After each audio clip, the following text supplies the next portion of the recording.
Sampurasun. Yang saya hormati Forkopimda Provinsi Jawa Barat, hadir pada kesempatan pagi hari ini Wakil Ketua DPRD Provinsi Jawa Barat, Ketua Komisi 5 DPRD Provinsi Jawa Barat dan seluruh anggota, Kasdam 3 Siliwangi, Wakapolda Jabar, Wakajati Jabar, dan sahabat saya hadir juga, dan Kodiklat TNI. Saya ucapkan terima kasih, selamat datang. Sekretaris Daerah Provinsi Jawa Barat, para kepala perangkat organisasi perangkat daerah di lingkungan Pemda Provinsi Jawa Barat, pimpinan instansi vertikal yang saya hormati, yang memberikan supporting pada saya, Kaseto, pemerhati dan pelaku pendidikan anak-anak, dan yang paling berbahagia hari ini adalah orang tua.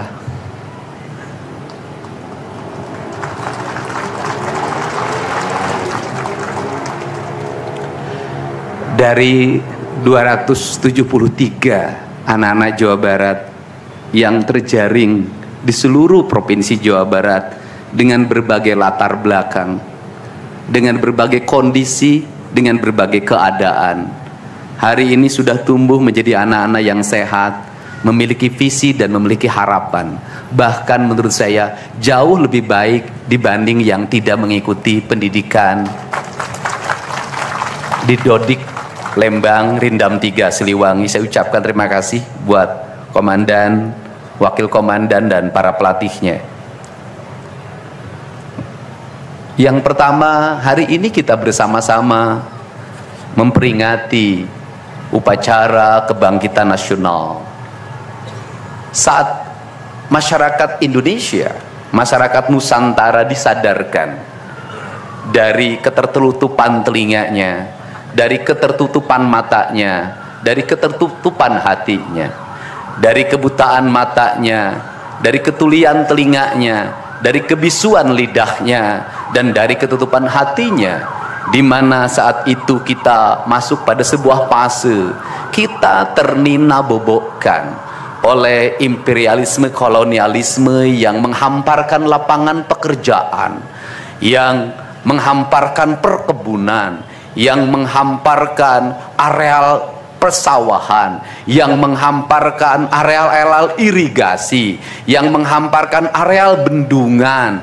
Tetapi mereka mengisi gedung sate ini, mereka mengisi gedung-gedung indah dan mewah di seluruh Nusantara. Tetapi gedung-gedung itu hanya memiliki hak mereka untuk melakukan pengelolaan keuangan, untuk melakukan pengelolaan kekuasaan, di mana seluruh hasil kekayaannya dinikmati oleh mereka dan dikirimkan ke negerinya, dan kemudian rakyat Indonesia hanya menjadi kuli dengan gaji yang terbatas, dan beberapa orang Indonesia yang tunduk menjadi kaki tangannya, menikmati sebagian kekuasaannya, bahkan menikmati uang-uang yang seharusnya dibayarkan kepada para pekerja Indonesia yang lapar, yang hitam kelam terbakar, yang disebutnya sebagai rodi. Mereka mengambil hak-hak mereka dan dinikmati oleh mereka yang hari itu berkongsi dengan kolonialisme. Maka kesadaran itu tumbuh, lahirlah gerakan Budi Utomo, lahirlah gerakan Sumpah Pemuda, dan seluruh gerakan itu dimulai dengan sebuah kesadaran dan hilangnya rasa takut pada dirinya bahwa kita adalah pemilik hak dari negeri ini.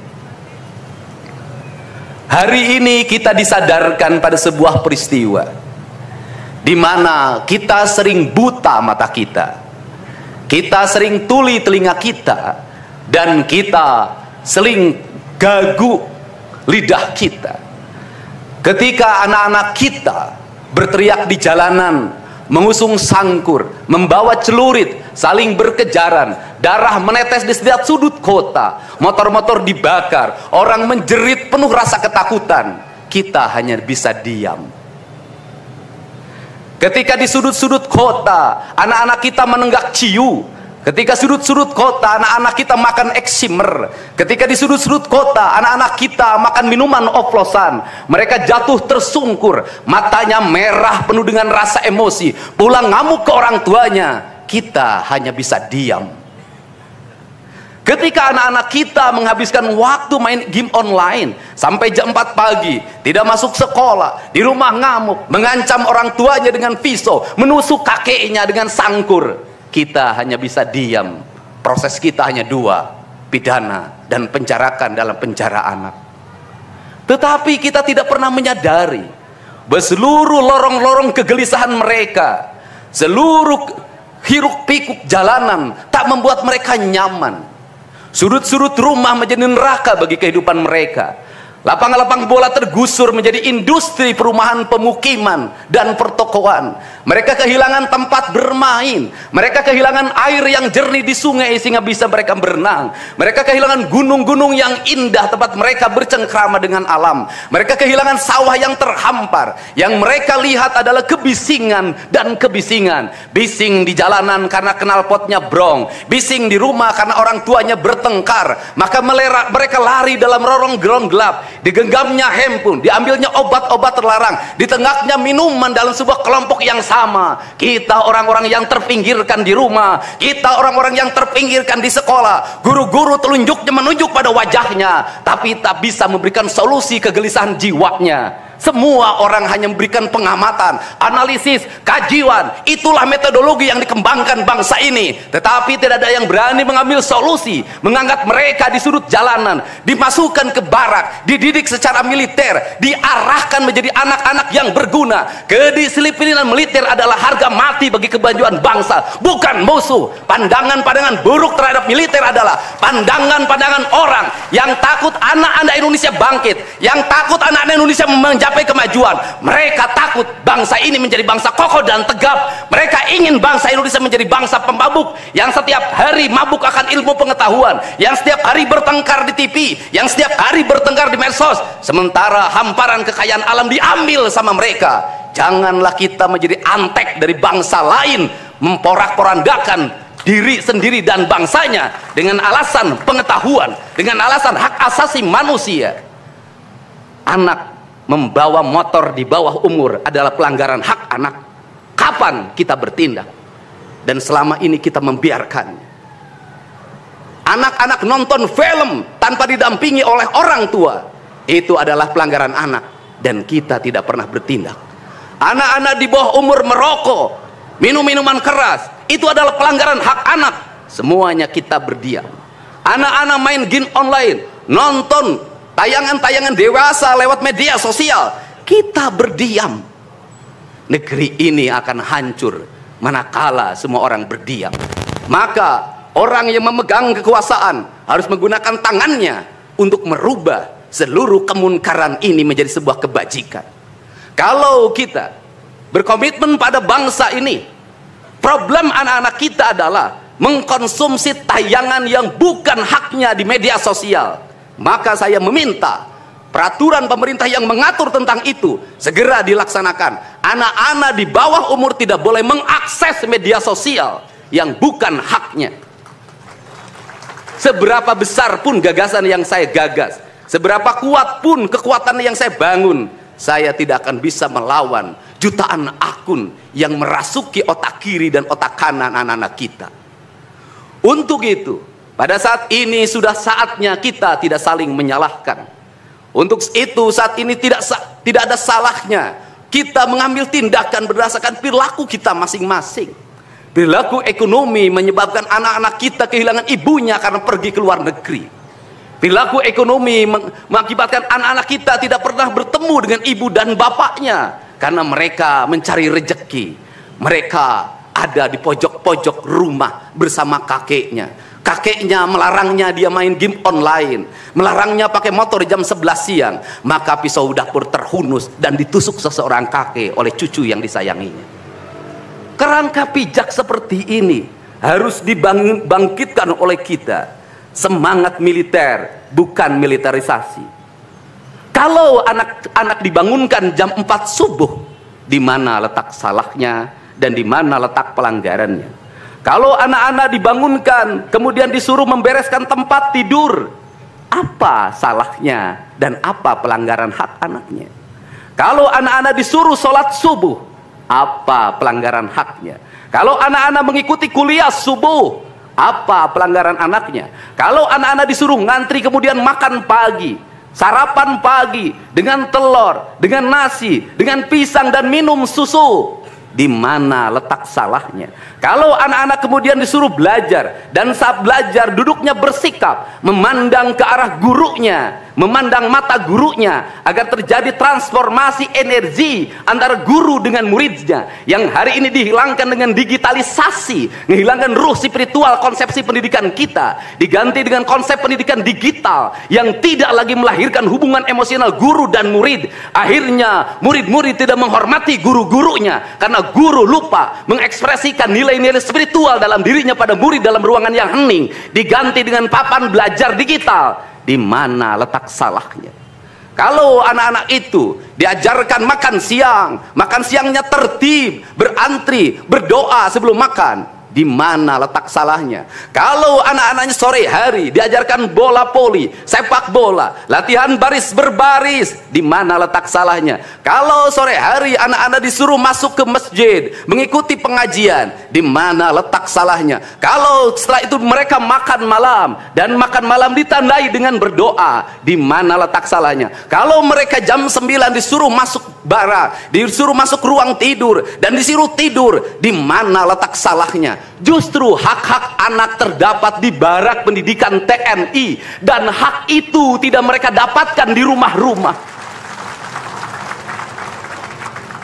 Di rumah-rumah anak-anak tidak bisa tidur malam. Mereka rata-rata tidurnya jam 4, jam 1 malam, jam 2 malam. Di rumah mereka tidak mendapat makanan yang bergizi karena serba fast food. Di rumah mereka tidak mendapatkan kasih sayang. Di jalanan mereka balapan. Mereka tidak mendapatkan ruang hidup tanpa gadget dalam setiap hari. Saya katakan, justru lingkungan kita hari ini, rumah, halaman rumah, kadang sekolah, kadang jalanan, bukan lagi tempat yang ramah untuk anak-anak Indonesia. Untuk itu apa kebijakan yang harus kita lakukan? Kebijakan yang harus kita lakukan adalah mindset pembangunan dirubah. Ekonomi bukan segalanya. Itu penting. Tetapi ekonomi tidak boleh membunuh ruang-ruang publik di mana orang mendapat ruang bercengkrama. Desain rumah harus dikembalikan pada desain yang membuat jendela, membuat ruang untuk ibu dan bapaknya berkumpul. Halaman rumah harus tersedia di setiap kampung, jangan dihabiskan untuk bangunan, karena anak-anak ingin bermain di halaman. Lapangan bola di setiap desa harus ada. Karena apa? Karena mereka terus berinteraksi olahraga. Sungai-sungai harus dijernihkan, karena anak-anak orang miskin tidak bisa berenang di kolam renang yang berbayar. Mereka harus berenang di sungai-sungai yang jernih. Gunung-gunung harus dihijaukan, karena anak kita perlu hiking dan traveling dalam setiap waktu. Anak-anak kita perlu berinteraksi dengan semesta. Lampu-lampu kadang sebulan sekali harus dimatikan, agar anak kita bisa menatap langit, melihat bulan dan bintang, bahwa dia adalah bagian dari cakrawala yang indah. Negeri ini sudah sesak dengan uang di kepalanya, yang akhirnya apa? Pendidikan hanya menjadi ucapan dan tingkatan S1, S2 dan S3. Tapi pendidikan lupa ada nilai esensial yang harus dihidupkan dalam relung hati manusia. Pendidikan Indonesia adalah mewujudkan manusia Indonesia seutuhnya. Mewujudkan manusia Indonesia seutuhnya. Dalam falsafah Sunda disebutnya Pancawaluya. Cager, bager, bener, pinter, singer. Itulah falsafah pendidikan asasi. Maka falsafah pendidikan asasi dalam kaidah Sunda disebutnya, kalimatnya begini: kawung mabur sarulukna sama kelengiten pandana, ciamis tinggal paitna, ciherang tinggal kiruhna, resi lengiten ajina pandita ilang komara, kaduruku hawa nafsuna, bangkong di kongkorong kujang, kacai mawacameti. Saya hanya falsafah ini. Apa itu bangkong di kongkorong kujang? Kujang adalah senjata. Bagi orang Sunda adalah sebuah kehormatan diri. Kujang, tetapi kujang tidak bisa dikongkorongkan pada bangkong.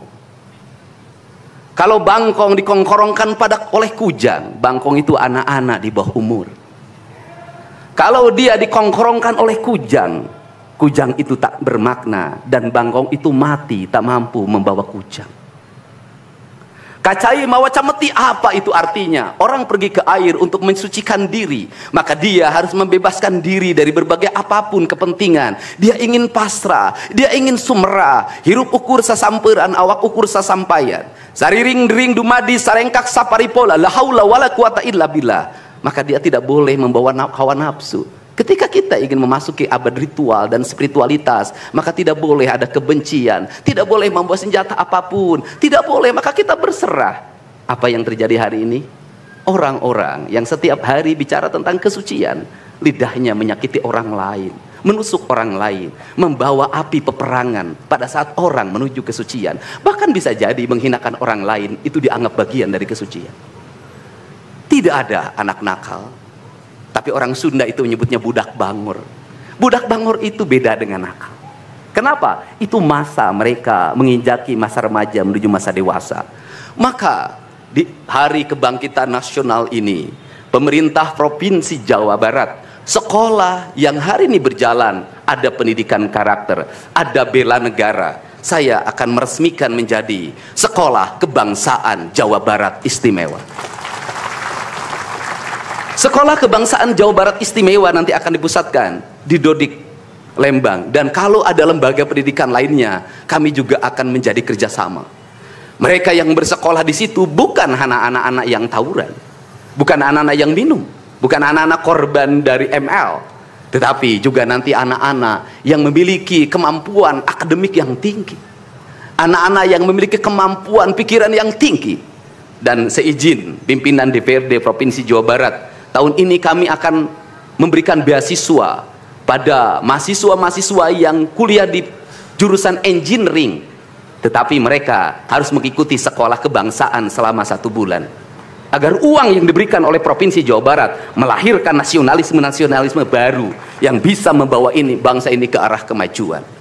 Dan saya mengucapkan terima kasih pada kalian semua yang membuat diri saya hari ini setiap hari berpikir. Ingat, doa yang terpancar ada 2. Saya tidak menyebut doa. Rintihan hati, bisikan hati ada 2. Ada yang berharap ini berhasil, dan ada yang berharap ini gagal. Siapa yang berharap ini berhasil? Mereka adalah kaum-kaum nasionalis yang mencintai bangsa ini. Siapa yang berharap ini gagal? Para nyinyir dan para pembenci yang menjadikan politik sebagai tujuan hidupnya, tanpa pernah bisa membedakan mana kepentingan politik dan mana kepentingan kebangsaan. Walaupun kebijakannya baik, karena beda dengan politiknya dia mengatakan buruk, dan walaupun kebijakannya buruk karena sama dengan politiknya dia katakan baik. Ini orang yang tidak punya spirit nasionalisme. Dia hidup mempertuhan politik dalam setiap waktu. Saya katakan, dia hidup mempertuhan politik dalam setiap waktu. Meskipun lidahnya berkata bertuhan pada Allah, tetapi hatinya dalam setiap hari hasud dan menjadikan politik sebagai tujuan hidup.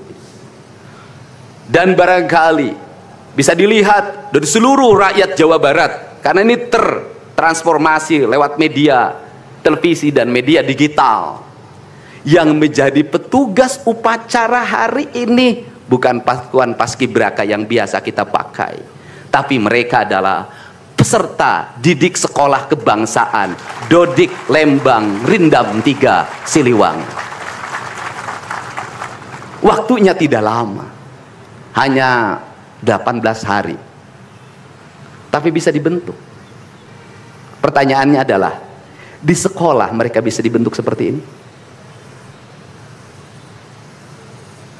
Kalau di sekolah tidak dibentuk hari ini, maka pertanyaannya adalah, berarti sistem pendidikan nasional harus dievaluasi.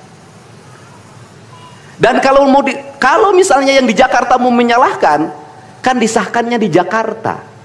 Kan anggaran yang triliunan disahkan di Jakarta. Kenapa anggaran yang triliunan ini tidak terevaluasi dalam setiap tahun? Saya katakan, sistem pendidikan yang di dalamnya angka-angka yang hanya orientasinya materi dan kepuasan dalam outcome dalam sistem pengelolaan keuangan tidak akan melahirkan apapun kecuali tumpukan kertas, software, dan hardware. Tetapi pendidikan yang lahir dari jiwa dan lahir dari cinta, tanpa biaya yang besar, dia akan melahirkan anak-anak penuh dengan semangat kebangsaan dan punya spirit Pancawaluya. Itulah pentingnya hati, itulah pentingnya rasa. Untuk itu hari ini ada antrian, ribuan orang yang ngantri ingin memasuki pendidikan di pendidikan sekolah kebangsaan. Dan kalian semua hari ini bisa bertemu dengan orang tuanya, bisa mendapat sertifikat dari kami, dan bisa pulang dulu.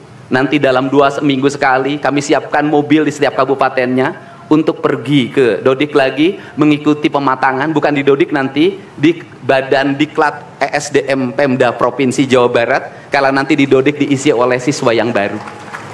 Dan kami akan memantau perkembangan kalian dalam waktu 1 tahun, bukan 6 bulan. Dan saya sudah meminta kepada Dinas Kesbangpol, Dinas Pemuda Olahraga, di upacara peringatan 17 Agustus 1945 Pemda Provinsi Jawa Barat, seluruh pesertanya berasal dari siswa didik sekolah kebangsaan di Dodik Lembang. Kalian semua jadi petugas upacara Agustusan. Jadi tidak usah repot lagi, ternyata bisa. Dan hari ini bisa kalian bahagia. Saya ngasih bonus untuk petugas upacara dari Dodik ini 25 juta untuk dibawa pulang ke rumahnya masing-masing. Dapat uang saku, makannya enak, tidurnya nyenyak, berubah mental, bajunya bagus, pulang dapat bonus, gratis lagi. Dan tentunya buat petugas yang lain juga kita siapkan 25 juta. Nanti ditanya lagi, itu duit dari mana? Ladang ngonten.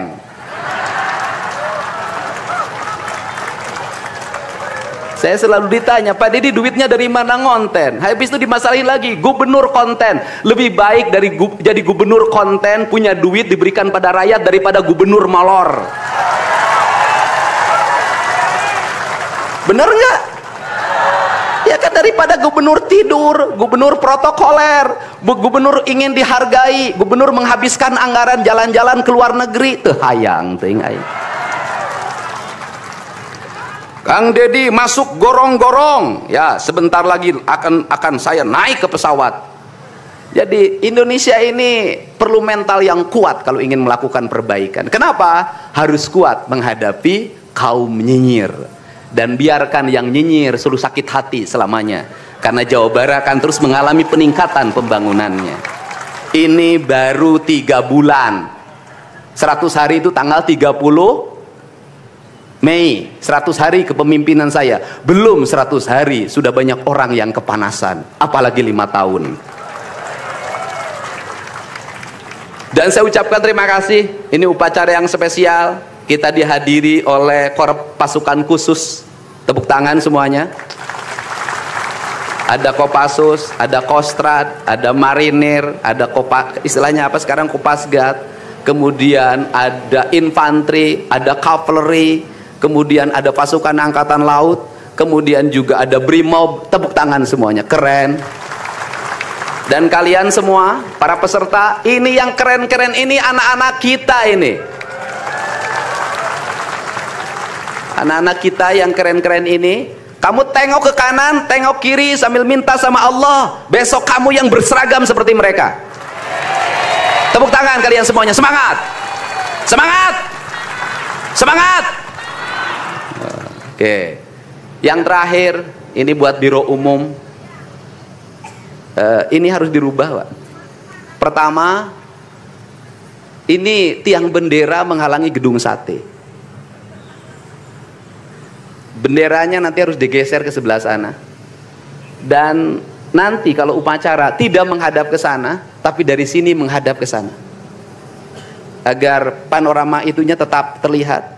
Dan kalau di sana maka kebisingan kendaraan tidak akan terlalu mendominasi. Ini Feng Shui cara menata bangunan. Jadi saya dari tadi mandang gedung sate nggak bisa karena terpotong oleh tiang bendera. Dan nanti bagian protokoler itu masang podium nggak lurus ke tiangnya, agak mencong-mencong dikit. Maklum Pemda masih masih belum pakai rasa, masih pakai DPA.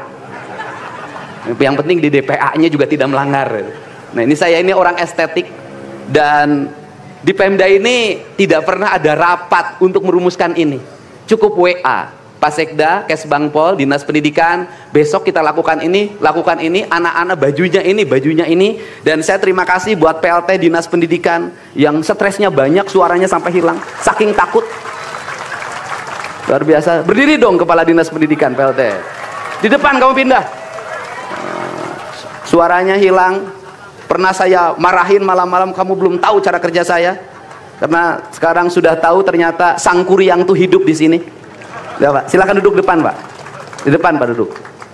Saya ucapkan terima kasih juga kepada Pak Sekda yang selalu ingin menjalankan tugas saya dengan baik. Kalau belum meluntur-luntur dikit wajar, karena dia memang penakut sama istrinya jadi kurang lentur. Kalau saya kan sudah sangat lentur hidupnya. Saya ucapkan terima kasih juga pada Kesbangpol, ini yang supporting sangat baik. Ini mantan, pindah Pak ke depan, Pak. Ini jajaran protokoler, dan saya ucapkan terima kasih pada Pangdam 3 Siliwangi yang support full. Terima kasih. Kemudian Pangkostrat yang di Purwakarta juga melaksanakan, dan berbagai divisi.